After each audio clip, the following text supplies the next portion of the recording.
नमस्कार, ये आकाशवाणी शिमला है। अब आप राकेश शर्मा से प्रादेशिक समाचार सुनिए। प्रदेश में 1 जून को होने वाले लोकसभा चुनाव व विधानसभा उपचुनाव के लिए खुलेआम चुनाव प्रचार आज थम गया है। इसके बाद राजनीतिक दलों के उम्मीदवार व समर्थक केवल डोर टू डोर प्रचार कर सकेंगे। प्रदेश में 4 लोकसभा सीटों सहित 6 विधानसभा क्षेत्रों में उपचुनाव होना है। मतदान 1 जून को सुबह 7 बजे से शाम 6 बजे तक चलेगा। मतदान प्रक्रिया को निष्पक्ष, पारदर्शी और शांतिपूर्ण ढंग से निपटाने के लिए निर्वाचन विभाग द्वारा सभी तैयारियां पूरी कर ली गई हैं। प्रदेश के विभिन्न जिला मुख्यालयों से पोलिंग पार्टियों को आज अपने अपने गंतव्य के लिए रवाना कर दिया गया है। चुनाव आयोग के निर्देशों के अनुसार प्रचार अभियान थमने के बाद अब 1 जून को शाम 6 बजे या मतदान की समाप्ति तक राजनीतिक दलों के कार्यकर्ताओं के जुलूस और प्रदर्शन जैसी गतिविधियों पर प्रतिबंध रहेगा। लोकसभा चुनाव और विधानसभा उपचुनाव के लिए डाले गए मतों की गिनती 4 जून को की जाएगी। इस बीच चुनाव प्रचार के अंतिम दिन आज भाजपा के स्टार प्रचारक व केंद्रीय मंत्री नितिन गडकरी ने मंडी जिला में करसोग विधानसभा क्षेत्र के पांगणा में चुनावी जनसभा को संबोधित किया। उन्होंने कहा कि केंद्र सरकार ने प्रदेश के लिए 20,000 करोड़ रुपए की परियोजनाएं मंजूर की है, जिन्हें चुनाव के बाद शुरू किया जाएगा। उन्होंने मंडी संसदीय क्षेत्र से भाजपा उम्मीदवार कंगना रणौत को भरोसा दिलाया कि क्षेत्र में वे 2 ऐसी परियोजनाएं लगाने में सहयोग करेंगे जिससे सेब की गुणवत्ता बढ़ेगी और स्थानीय बागवान डॉलर में अपने सेब को बेच पाएंगे। वहीं दूसरी ओर उत्तर प्रदेश के मुख्यमंत्री योगी आदित्यनाथ ने कुल्लू के ढालपुर और हमीरपुर के बड़सर में चुनावी जनसभाएं की। उन्होंने कहा कि देश में कुछ वर्ष पूर्व सरकारों में विकास की सोच नहीं थी, लेकिन पिछले 10 वर्षों में व्यापक बदलाव के साथ साथ भारत विकास के पथ पर आगे बढ़ा है। उन्होंने कहा कि इस अवधि में भारत ने दुनिया में अपनी एक नई पहचान बनाई है। योगी आदित्यनाथ ने कहा कि दुनिया में यदि कहीं कोई संकट आता है तो वो देश भारत की ओर देखता है।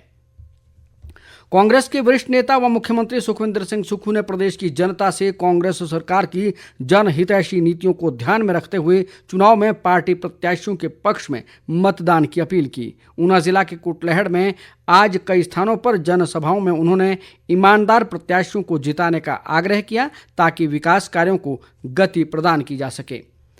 1 जून को लोकसभा और विधानसभा उपचुनाव में मतदान केंद्रों की सुरक्षा को लेकर केंद्रीय चुनाव आयोग ने एडवाइजरी जारी की है।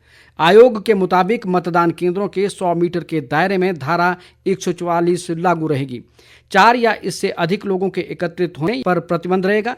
चुनाव ड्यूटी में तैनात सुरक्षा कर्मियों को छोड़कर अन्य व्यक्तियों को मतदान केंद्र के 100 मीटर के दायरे में अग्निशस्त्र, हथियार, बैनर और स्टिकर लेकर चलने पर भी प्रतिबंध रहेगा। ये आदेश सरकारी कर्मचारी, कानून व्यवस्था, आवश्यक सेवाएं और चुनाव संचालन से जुड़े लोगों पर लागू नहीं होंगे।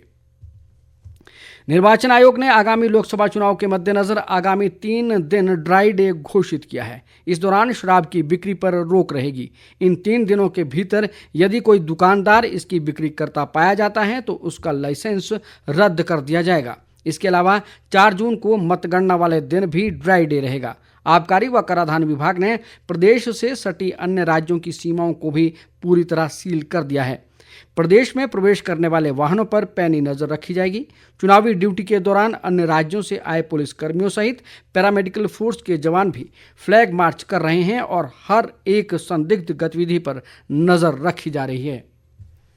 ऊना जिला में मतदान निष्पक्ष व शांतिपूर्ण करवाने सहित कानून व्यवस्था बनाए रखने के लिए पुलिस बल ने आज जिला मुख्यालय में फ्लैग मार्च किया। पुलिस बल ने लोगों को भयमुक्त होकर मतदान करने का संदेश देते हुए प्रशासन की ओर से कानून व्यवस्था पूरी तरह चाक चौबंद रखने का आश्वासन दिलाया।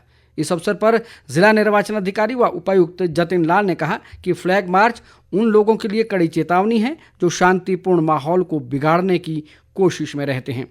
जिला पुलिस अधीक्षक राकेश सिंह भी इस दौरान मौजूद रहे।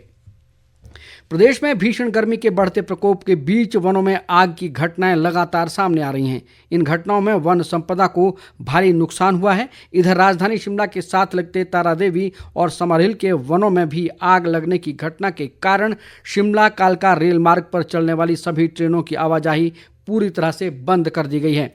सड़क न होने के कारण आग प्रभावित क्षेत्र तक अग्निशमन की गाड़ियां नहीं पहुंच पा रही। ऐसे में विभाग के कर्मचारी ही आग बुझाने में जुटे हैं। इसके साथ ही समाचार बुलेटिन समाप्त हुआ। नमस्कार।